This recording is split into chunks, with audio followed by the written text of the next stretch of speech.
5 убак намаз окуй албай жатам, эрким жетпей жатат, намазды 5 убак окуй албай күнөөкөр болбоймунбу дейт. Күнөөкөр болот. Намаз окубаган адам өтө чоң күнөөкөр. Өтө чоң күнөөкөр. Ал bir күндө 5 маал окубаган болсо 5 чоң күнөө кылат. Көп маани бербейт буга. Бул күнөө bir күндө 5 чоң күнөө кылдың сен. Ар бири өзүнчө фарз.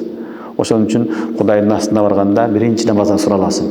Ошон үчүн бүт баарын таштап, зерикпестен шайтандын мойнун сындырып, намаз окуганга аракет кылыш керек. Башка жолу жок анын.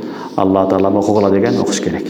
Чүнүктүү ахиретке барганда суралат, ахиретти эстесең, кыяматты эстесең, намаз окубаганда кандай күнөөлөр болот эстесеңер, анда намазга бекем болосуңар. Ошон үчүн намаз окуш керек. Окубаган адам мен күнөөкөр эмесин деп түшүнбөсүн. Ал өтө чоң күнөө кылат. Bir күндө эле 5 күнөө.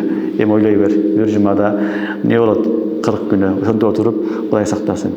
Ömür boyu okubasa ömür boyu çoğun toğdu günler topta barat. Aliyyazı billah. Ana azabı da kattık bulat. Ошон үчүн намаз окуш милдетибиз барыбыздын.